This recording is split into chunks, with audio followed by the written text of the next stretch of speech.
Whoa. I'm running short of words right now, but I cannot afford this because I have to speak.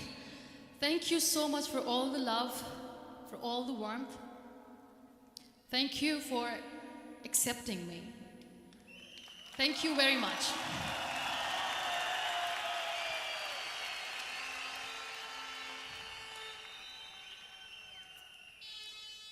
Well, I always start my talk with a disclaimer. And that disclaimer is that I've never claimed to be a motivational speaker. Yes, I do speak, but I feel more like a storyteller because wherever I go, I share a story with everyone. Well, it is a story of a woman whose perfectly imperfect life made her who and what she is today. It's the story of a woman who, in pursuit of her dreams and aspirations, made other people realize that if you think that your life is hard and you're giving up on that because you think your life is unfair, think again. Because when you think that way, you are being unfair to your own self. It's the story of a woman who made people realize that sometimes problems are not too big. We are too small because we cannot handle them.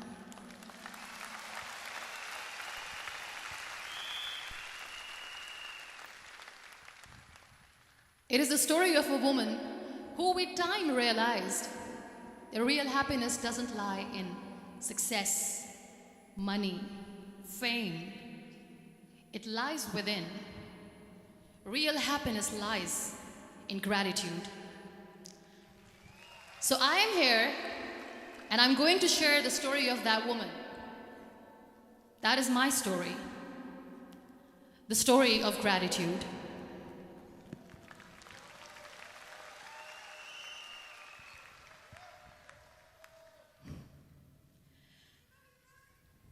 I love you too. I love you all. I believe in the power of words. Many people speak before they think. But I know the value of words. The words can make you, break you, they can heal your soul, they can damage you forever. So I always try to use the positive words in my life wherever I go. They call it adversity, I call it opportunity. They call it weakness, I call it strength. They call me disabled, I call myself differently abled. They see my disability. They see my disability, I see my ability. There are some incidents that happen in your life, and those incidents are so strong that they change your DNA. Those incidents or accidents are so strong that they break you physically. They deform your body, but they transform your soul.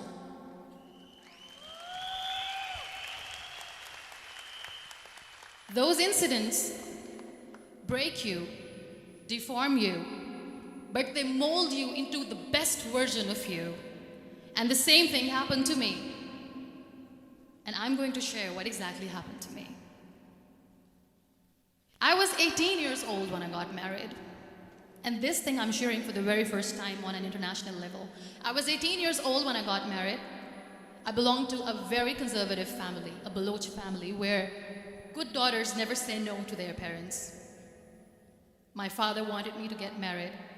And all I said was, if that makes you happy, I will say yes. And of course, it was never a happy marriage. Just about after 2 years of getting married, about 9 years ago, I met a car accident. Somehow my husband fell asleep and the car fell in the ditch. He managed to jump out, saved himself. I'm happy for him. But I stayed inside the car and I sustained a lot of injuries. The list is a bit long. Don't get scared. I'm perfectly fine now. Radius ulna of my right arm were fractured. The wrist was fractured. Shoulder bone and collarbone were fractured. My whole rib cage got fractured. And because of the rib cage injury, lungs and liver were badly injured. I couldn't breathe. I lost urinal bowel control. That's why I have to wear the bag wherever I go. But that injury that changed me and my life completely as a person and my perception towards living my life was the spine injury. 3 vertebrae of my backbone were completely crushed, and I got paralyzed for the rest of my life.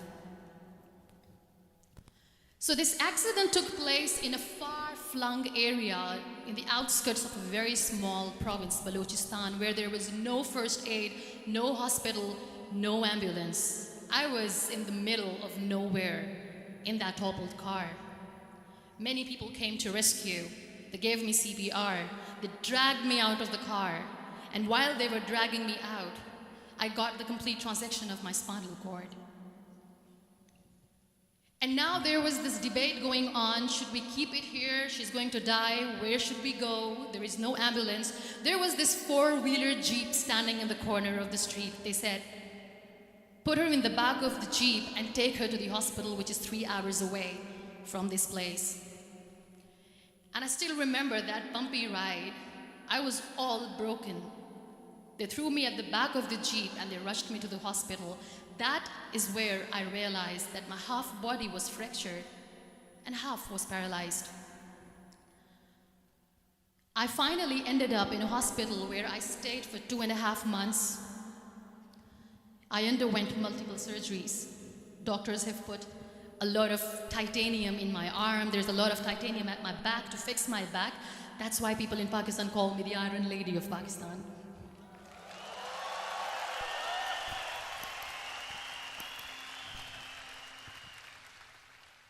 Sometimes I wonder how easy it is for me to describe all this all over again. And somebody has rightly said that when you share your story and it doesn't make you cry, that means you have healed.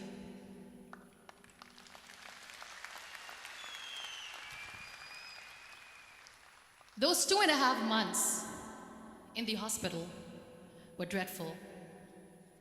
I will not make up stories just to inspire you. I was at the verge of despair. One day, doctor came to me and he said, well, I heard that you wanted to be an artist, but you ended up being a housewife. I have a bad news for you. You won't be able to paint again because your wrist and your arm are so deformed, you won't be able to hold a pen again. And I stayed quiet. Next day, doctor came to me and said, your spine injury is so bad, you won't be able to walk again. I took a deep breath and I said, it's all right. The very next day, doctor came to me and said, because of your spine injury and the fixation that you have in your back, you won't be able to give birth to a child again. That day, I was devastated. I still remember, I asked my mother, why me? And that is where I started to question my existence. Why am I even alive? What's the point of living? I cannot walk, I cannot paint, fine. I cannot be a mother. And we have this thing in our heads, being women, that we are incomplete without having children. I am going to be an incomplete woman for the rest of my life. What's the point? People are scared. They think I will get divorced. What is going to happen to me? Why me? Why am I alive? We all try to chase this tunnel. We all do this because we see light in the end of the tunnel, which keeps us going. My dear friends, in my situation, there was a tunnel that I had to roll on, but there was no light. And that is where I realized that the words have the power to heal the soul. My mother said to me, this too shall pass. God has a greater plan for you. I don't know what it is, but He surely has.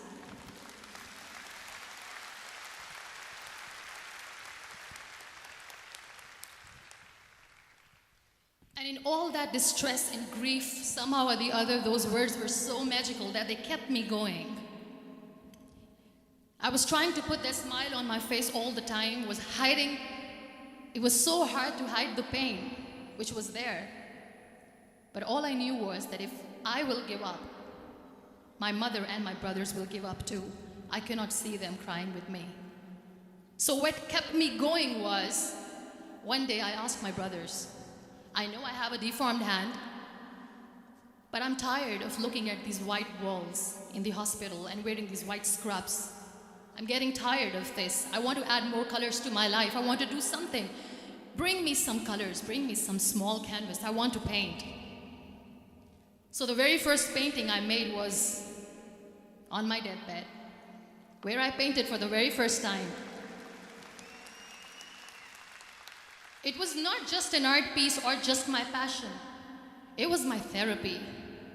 What an amazing therapy it was. Without uttering a single word, I could paint my heart out. I could share my story.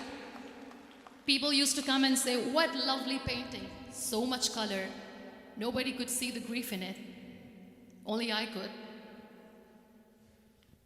So that's how I spent 2.5 months in my hospital, crying, never complaining or whining, but painting.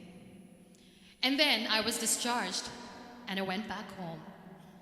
And I went back home, and I realized that I have developed a lot of pressure ulcers on my back and on my hip bone. I was unable to sit.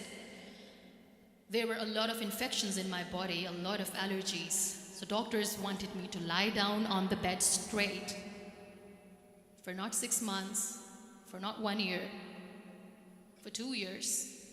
I was bedridden, confined in that one room, looking outside the window, listening to the birds chirping, and thinking maybe there will be a time when we'll be going out with the family and enjoying the nature. That was the time where I realized how lucky people are, but they don't realize. That is the time where I realized that the day I'm going to sit, I'm going to share this pain with everyone to make them realize how blessed they are, and they don't even consider them lucky. There are always turning points in your life. There was a rebirth day that I celebrated. After 2 years and 2.5 months, when I was able to sit on a wheelchair, that was the day when I had the rebirth. I was a completely different person. I still remember the day I sat on the wheelchair for the first time, knowing that I'm never going to leave this, knowing that I won't be able to walk for the rest of my life. I saw myself in the mirror and I talked to myself. And I still remember what I said. I cannot wait for a miracle to come and make me walk. I cannot sit in the corner of the room crying, cribbing, and begging for mercy because nobody has time. So I have to accept myself the way I am. The sooner the better. So I applied the lip color for the first time.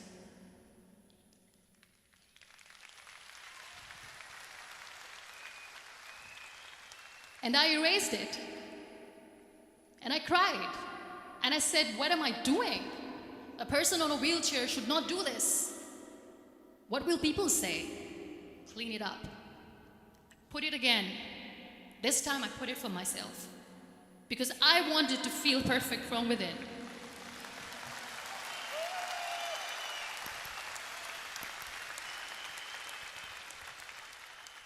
And that day I decided that I'm going to live life for myself. I am not going to be that perfect person for someone. I am just going to take this moment and I will make it perfect for myself. And you know how it all began? That day I decided that I'm going to fight my fears. We all have fears. Fear of unknown, fear of known, fear of losing people, fear of losing health, money. We want to excel in career, we want to become famous, we want to get money. We are scared all the time. So I wrote down one by one all those fears. And I decided that I'm going to overcome these fears one at a time. You know what was my biggest fear? Divorce. I couldn't stand this word. I was trying to cling on to this person who didn't want me anymore, but I said no. I have to make it work. But the day I decided that this is nothing but my fear, I liberated myself by setting him free. And I made myself emotionally so strong that the day I got the news that he's getting married, I sent him a text that I'm so happy for you and I wish you all the best. And he knows that I pray for him today.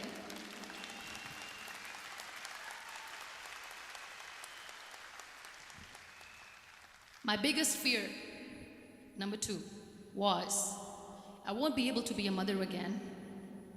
And that was quite devastating for me.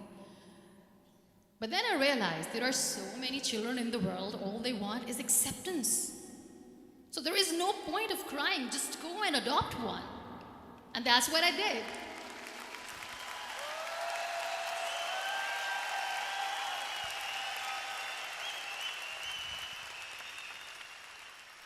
I gave my name in different organizations, different orphanages. I didn't mention that I'm on a wheelchair, dying to have a child.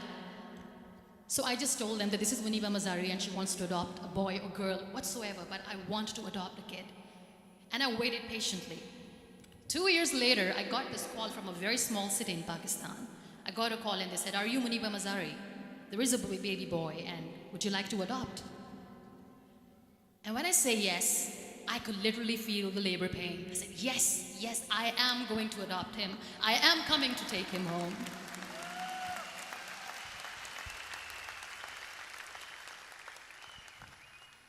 And when I reached there, the man was sitting and he was looking at me from head to toe. And in back of my head, I kept thinking that, oh my God, he's going to say she's on the wheelchair, she doesn't deserve it. How is she going to take care of him? And I looked at him and I said, "Do not judge me because I'm on the wheelchair." But you know what he said? He said, "I know you will be the best mother of this child. You both are lucky to have each other."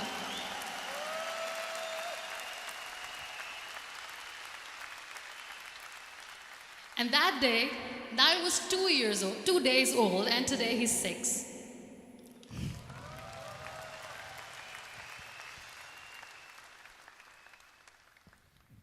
You'll be surprised to know another bigger fear that I had in me. It was facing people. I used to hide myself from people.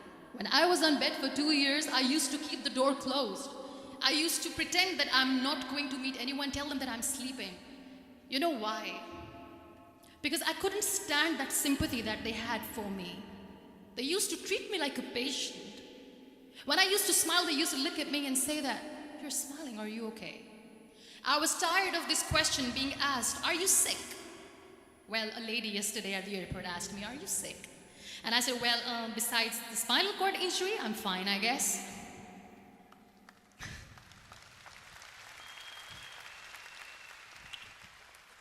But those are really cute questions. They never used to feel cute when I was on the bed.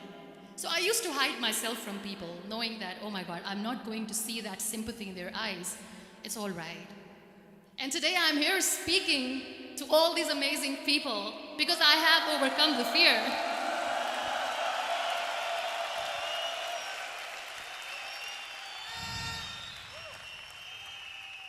You know, when you end up being on the wheelchair, what's the most painful thing? That's another fear that people on the wheelchair or the people who are differently abled have in their hearts, but they never share. I'll share that with you. The lack of acceptance. People think that they will not be accepted by the people because we, in the world of perfect people, are imperfects. So I decided that instead of starting an NGO for disability awareness, which I know will not help anyone, I started to appear more in public. I started to paint. I always wanted to. I have done a lot of exhibitions. I'm Pakistan's first wheelchair-bound artist.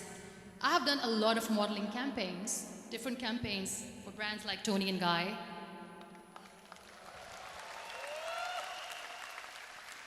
I have done some really funny, breaking the barriers kind of modeling.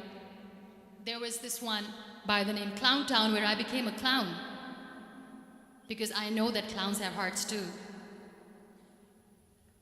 And then I also decided that if I really want to make the difference, I am not going to let people use me for their polio campaigns where they will make you a victim and an emblem of misery and mercy and will say that, you know what, give polio drops to your children or they'll become like this girl.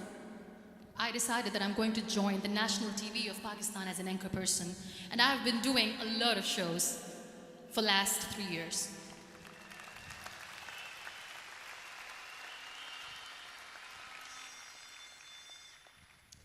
So when you accept yourself the way you are, the world recognizes you.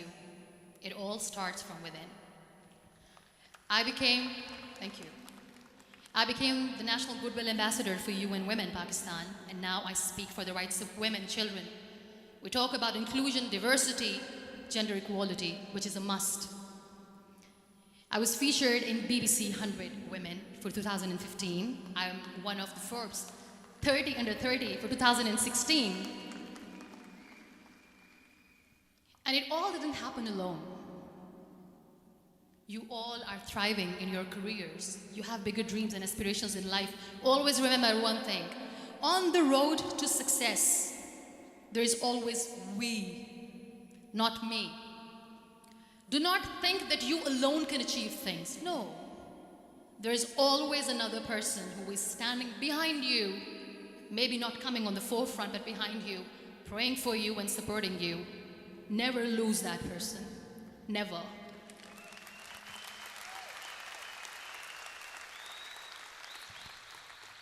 No matter how much I say that I couldn't find a hero, so I became one, I still want to recognize those 3 people in my life who literally changed my life completely, and I get inspiration from them every single day. Waleed Khan. Many people know about the terrorist attacks in Pakistan. We have lost many people. And I'm sharing this with a very heavy heart because we actually have lost a lot of people in this huge turmoil of terrorism. These people are barbarians. They do not see people. They're even worse than animals. They have killed people in mosques. They have killed people in churches, temples, even in schools. There was this terrorist attack in Army Public School, Peshawar, where these terrorists entered in an examination hall and they killed our children. And in that attack, that day, this beautiful boy, Waleed Khan, who was my hero, my real life hero, was the proctor who was taking care of the students, was keeping an eye on the students. Those barbarians shot him 3 times in the face, 5 times on his body, and he fell down. I was asked to give a talk in the school after a week of that terrorist attack. With a very heavy heart, I went there and I spoke. We sang a few national songs. I thought that maybe I've done my part, but deep inside, it was killing me. I could see children injured. I could see children sitting on the wheelchairs, looking at me, wondering, what next? What was our fault? Just because we were here to give examination, we have been shot. So many people, so many children lost their friends. Their classrooms were empty. The next day they went to the classroom. So this kid, Waleed Khan, I was asked that he is in a hospital right now and you have to go and see him and motivate him and tell him that it's going to be okay. And when I saw Waleed Khan coming on the wheelchair for the first time in front of me, his face was all deformed. His leg was fractured, his arm was fractured. He couldn't talk, he lost his teeth. He cannot sneeze, he cannot smell. He cannot eat. And I kept thinking, what should I say? That everything is going to be all right? No, nothing is all right. And while I was juggling with the words, what to say, what not to say, this beautiful child, Waleed Khan, came to me and he said, "Are you Muniba Mazari?" I said, "Yes."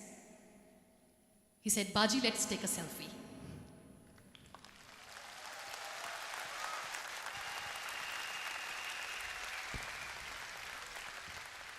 And with that beautiful toothless smile of Waleed Khan, we took that beautiful selfie that I still have with me. I don't share that here because he was in a very bad shape that time. And that is where I realized that when I was thinking too much about his deformities, he's happy with himself. He doesn't even care. Because today he goes in the same school, and when somebody asks him that what happened to your face, why so many scars, you know what he says? "These scars are my medals and I wear them with pride."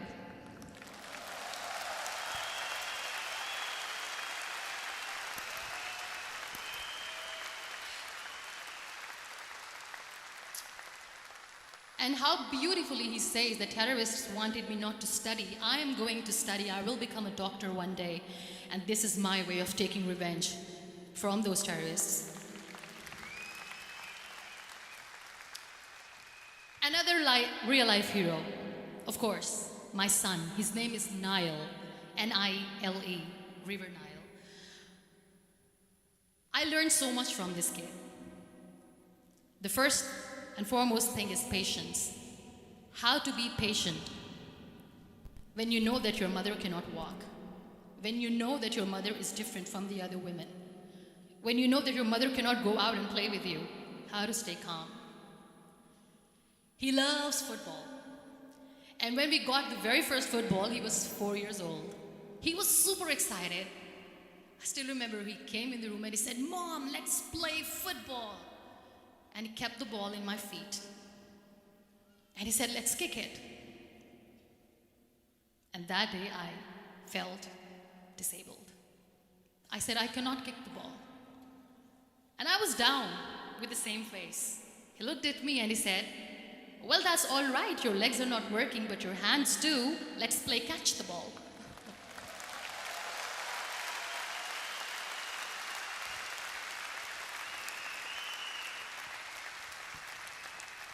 You know what? That day he made me realize that when you think your glass is half empty, come on, your glass is half full.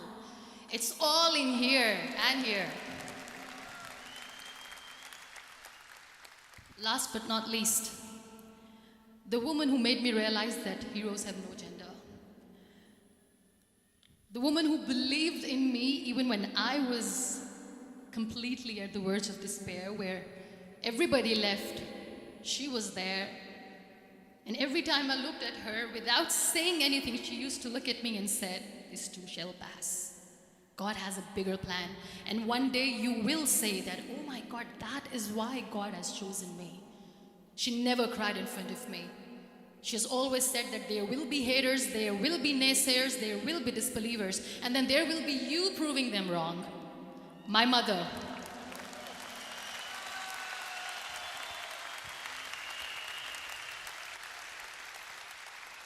Whatever I am today, I'm nothing without her. I'm nothing without her. Thank you, Mama. I wish you were here. Thank you for making me who I am today.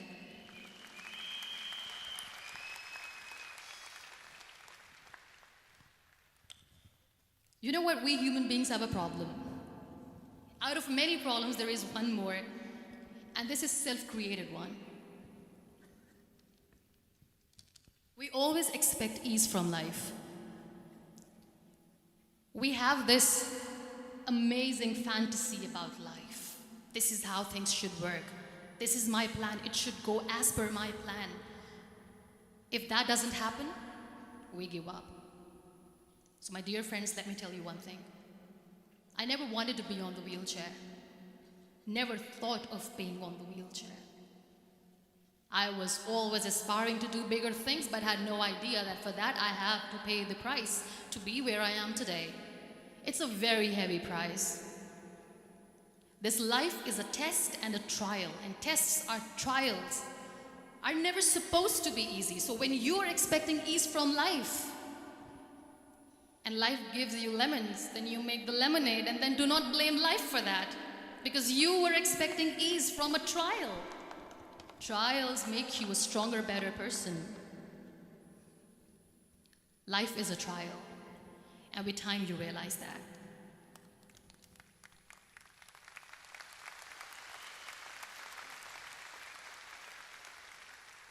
It is okay to be scared. It is okay to cry. Everything is okay, but giving up should not be an option. They always say that failure is not an option. Failure should be an option, because when you fail, you get up, and then you fail, and then you get up, and that keeps you going. That's how humans are strong.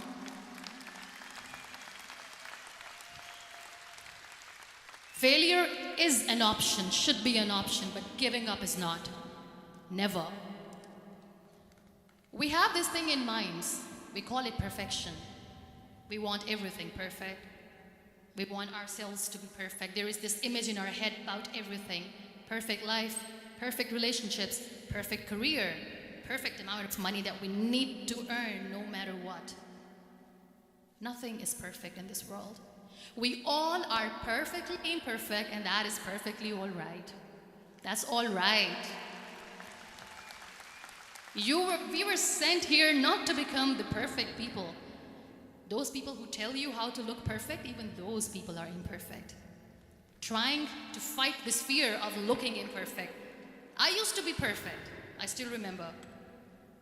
I got this compliment years ago when I used to walk. Oh my God, look at you. You're fair, you're tall, you're perfect.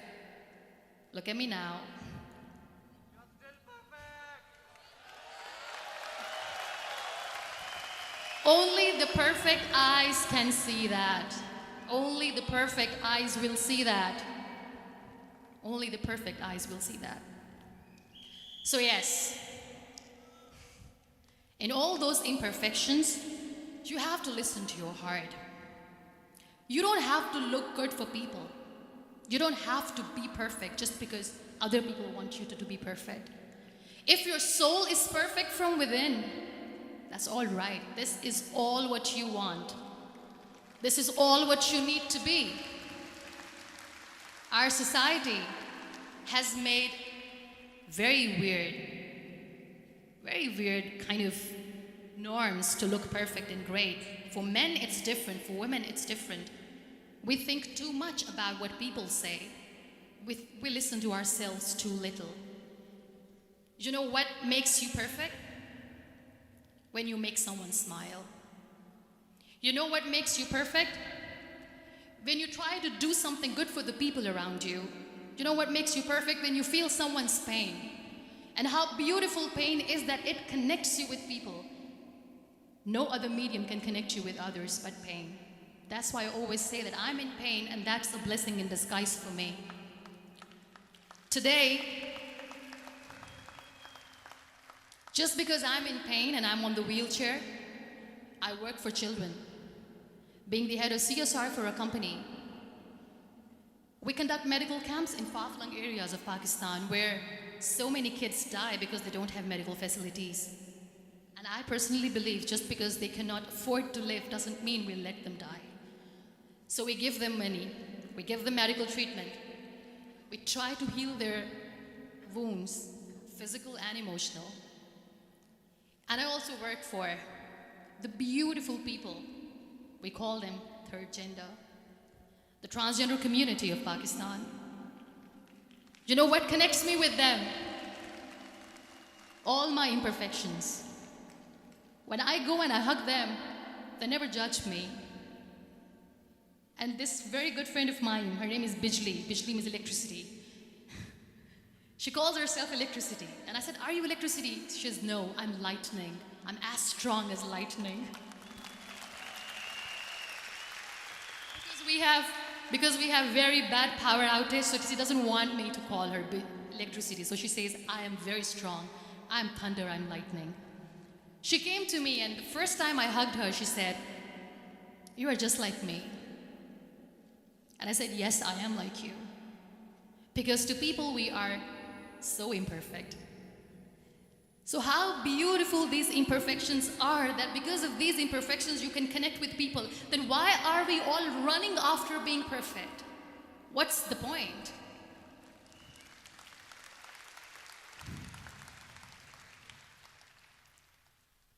Every time I go in public, I always smile. There's always a big toothy smile on my face, and people ask me, don't you get tired of smiling all the time? What's the secret? I always say one thing, that I have stopped worrying about the things that I have lost, the people that I have lost.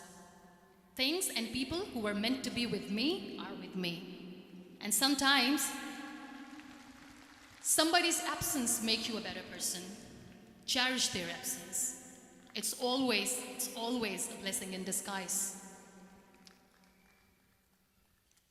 I always say that people are so lucky they don't even realize. You must be thinking, okay, you're lucky in what sense? Well, the breath that you just took was a blessing.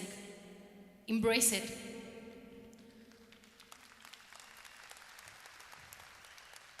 There are so many people in the world who are dreaming to live a life that you are living right now. You have no idea.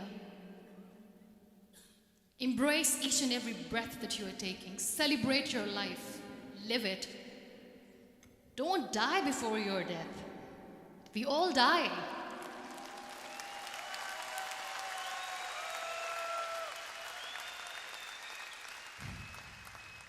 We live this one routine of a day for 75 years and we call it life. No, that's not life. If you're still thinking why you have been sent here, if you're still juggling with the concept of why you are here, you haven't lived yet. You work hard, you make money, you do it for yourself.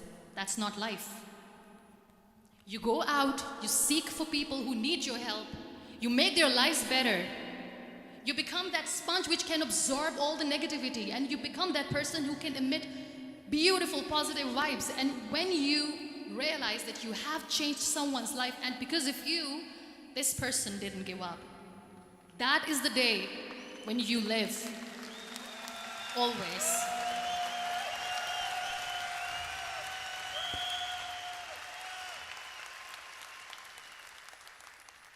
We were talking about gratitude, why I smile all the time. I cry all night when nobody sees me, because I'm a human and I have to keep the balance. And I smile all day because I know that if I will smile, I can make people smile. That keeps me going.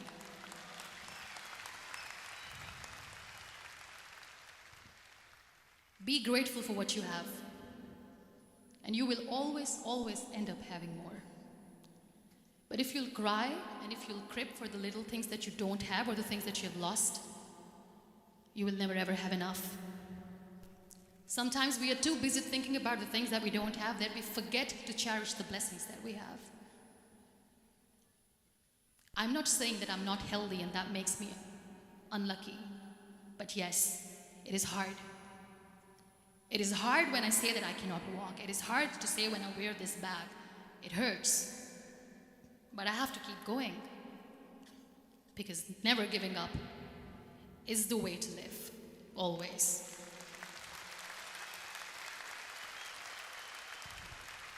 So I'll end my talk on a very short note. Live your life fully. Accept yourself the way you are. Be kind to yourself. Be kind to yourself. I'll repeat, be kind to yourself, and only then you can be kind to others. Love yourself and spread that love. Life will be hard, there will be turmoils, there will be trials, but that will only make you stronger. Never give up. The real happiness doesn't lie in money or success or fame. I have this all, I never wanted this. Real happiness lies in gratitude. So be grateful, be alive, and live every moment. Thank you so much, everyone. Thank you.